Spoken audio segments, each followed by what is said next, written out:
नाज़रीन, कल सदारती इंतखाबात हो जाएंगे और उन सदारती इंतखाबात के अंदर 400 से ज्यादा वोट पड़ने के इम्कानात हैं साबिक सदर आसिफ जरदारी को, जो कि आने वाले सदर भी बनते हुए नजर आ रहे हैं। ऐसा महसूस होता है कि पाकिस्तान के इन इंतखाबात के अंदर वाज़े अक्सरियत तो इत्तेहादियों के कैंडिडेट आसिफ जरदारी साहब की होगी, लेकिन उसके साथ साथ महमूद खान अचकजई, जो कि सुन्नी इत्तेहाद काउंसिल की तरफ से वहां सदर के कैंडिडेट थे, उन्होंने खत लिखा कि जी इन सदारती इंतखाबात को बावजूद के इलेक्टोरल कॉलेज मुकम्मल नहीं है, मखसूस नशिस्तें SIC को मिलनी चाहिए, इसको मुलतवी कर दिया जाए, जिसको रिफ्यूज कर दिया गया।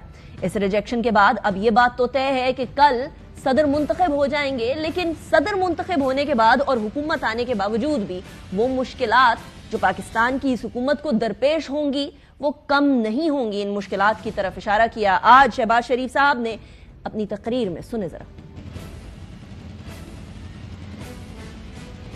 तनख्वाहें जो वफाक की हैं वो भी उधार से हम उनको पे करते हैं। वफाक की जो चाय का कप भी किसी मिनिस्ट्री में कोई पीता है वो भी उधार का है। तो ये 76 साल उधार की जिंदगी ये कब तक चलेगी? It can not sustain, it's either और। इसलिए मैं समझता हूँ कि वक्त आ गया है कि हम उठ खड़े हों और बड़े बड़े फैसले करें। वो कड़वे फैसले उनके लिए होंगे जो अशराफिया है, मगर उसका फायदा किनको होगा? जो आम आदमी है। जहां कल शहबाज शरीफ साहब ने आसिफ जरदारी साहब की सपोर्ट के अंदर अच्छे अच्छे सेंटेंसेस बोले, अच्छे अच्छे जुमले बोले, बड़े वाज़े तौर पर सपोर्ट की और इत्तेहादियों के अंदर बड़ी प्यार मोहब्बत नजर आई, वहीं आसिफ जरदारी साहब ने भी ये बता दिया कि अगर हुकूमत मसले में आती है तो हम अपना पूरा का पूरा जोर हुकूमत के साथ लगा देंगे।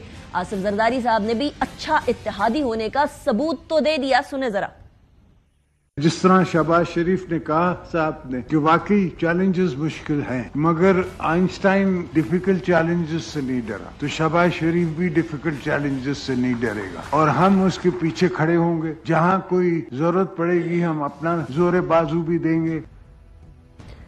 अब ये जोरे बाजू आ जाएगा, इत्तेहाद भी अच्छा बन जाएगा, तगड़ा बन जाएगा, तो 5 साल मुकम्मल होने के इम्कानात बढ़ते हुए नजर आ रहे हैं। एक तरफ पाकिस्तान पीपल्स पार्टी आईनी ओहदों पर होगी, काबीना के अंदर पाकिस्तान मुस्लिम लीग नून होगी, बशमूल ऑब्वियसली MQM की जो कुछ मिनिस्ट्रीज होंगी। ऐसी सूरत हाल में वो ख्वाब जो सुन्नी इत्तेहाद काउंसिल देख रही थी कि किसी तरीके से मखसूस नशिस्तें उनके पास आ जाए तो मामलात शायद आसान होते हुए नजर आए और मुश्किलात हुकूमत की जो है वो बढ़ जाएंगी उनके एहतजाज की वजह से। उसी के तनाजुर में वाज़े तौर पर आज असद कैसर साहब ने बोल दिया है कि अगर हम लोगों के कानूनी मामलात को नहीं देखा गया और कानूनी तौर पर मुश्किलात को दूर ना किया गया तो हम सड़कों पर आ जाएंगे। इसके अलावा भी बहुत सारी मुश्किलात जो कि इसहाकदार साहब ने भी जिसकी तरफ इशारा किया वो भी सुने। उसके बाद फिर पाकिस्तान तहरीक इंसाफ जो कि अब सुन्नी इत्तेहाद काउंसिल के बैनर तले पार्लियामेंट में बैठी है उसकी भी कुछ बातें सुनाऊंगी।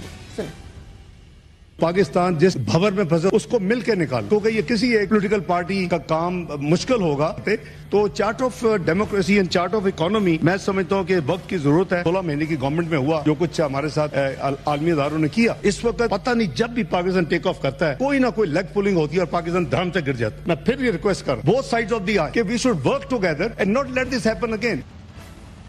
Charter of democracy, charter of economy, एक तरफ सोल्यूशन बताया इसहाकदार साहब ने कि हल यही है कि किसी तरीके से रिकंसिलिएशन की तरफ जाया जाए, मुल्क की बेहतरी के लिए पाकिस्तान की मईशत की तरफ तवज्जो दी जाए। लेकिन तवज्जो देने से ज्यादा इस टाइम पर पार्लियामेंट में गूंज सुनाई देती है तो मखसूस नशिस्तों की सुनाई देती है। वो मखसूस नशिस्तें जो कि इस टाइम पर एक अजीब टग ऑफ वॉर का शिकार है। एक तरफ आज मखसूस नशिस्तों के ऊपर जो खवातीन और माइनॉरिटीज थी उन्होंने हल्फ उठा लिया, तो दूसरी तरफ इसी हल्फ के ऊपर SIC की तरफ से सवाल उठा दिया गया कि असल में तो ये तमाम मामलात अदालत के अंदर गए हुए हैं, Peshawar high court, Lahore high court और सिंध हाई कोर्ट में। उमर अयूब साहब ने इस हवाले से क्या फरमाया, सुने। जिन मेंबरान ने आज ओथ ली है वो कंटेम्प्ट ऑफ कोर्ट के जुमरे में आता है, वो गैर आईनी तौर पे ले रहे हैं और उसके खिलाफ पेशावर हाई कोर्ट ने स्टे ऑर्डर दिया हुआ है और इनको जो हाउस ने एडमिनिस्टर किया है वो वॉइड डिक्लेयर करना चाहिए। वॉइड डिक्लेयर करना चाहिए, लेकिन एक तरफ जिस पेशावर हाई कोर्ट के फैसले की बात कर रहे हैं जिसकी वजह से बेसिकली असेंबली के कौमी असेंबली के स्पीकर को बोल दिया गया था कि 13 मार्च तक मेंबरान का हल्फ ना लिया जाए और आज 8 मार्च से हल्फ ले लिया गया। इस फैसले को कितना ज्यादा फेडरल यानी वफाकी सतह के ऊपर लागू किया जा सकता है उसके ऊपर जब अटॉर्नी जनरल की थॉट लेना चाहिए तो उस्मान मंसूर साहब ने क्या फरमाया वो भी सुनो।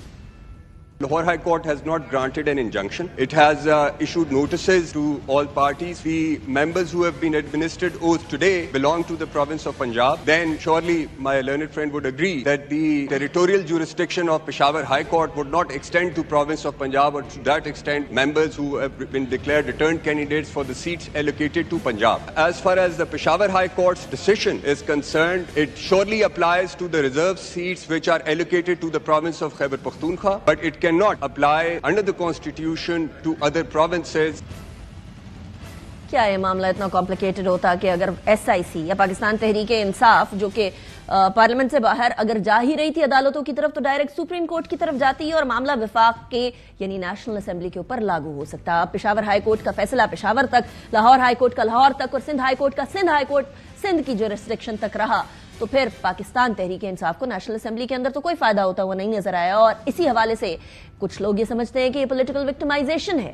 اسی معاملے پر PMLN کے سینیٹر مشاہد حسین صاحب نے کچھ فرمایا ہے، اور جو فرمایا ہے وہ PMLN یا اتحادیوں سے زیادہ SIC کی اور PTI کی فیور کرتا ہوا دکھائی دے رہا ہے. وہ بھی سنیں.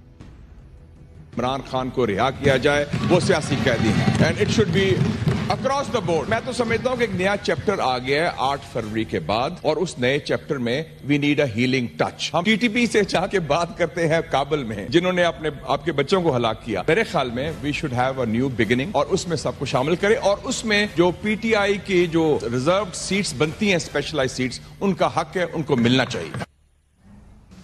ایک طرف تو ریزروڈ سیٹس کی بات ہو رہی ہے، حق ملنا چاہیے، تو دوسری طرف آج اس اوتھ اٹھانے کے بعد جو مخصوص نشستوں کا تھا، تناظر کیا ہے، صورتحال کیا ہے، وہ بھی آپ کے سامنے رکھتی ہوں. 60 مخصوص نشستیں ہیں خواتین کی اور 10 مخصوص نشستیں ہیں اقلیتوں کی، کل ملا کر نیشنل اسمبلی کے اندر 266 نشستیں جو جنرل نشستیں ہیں.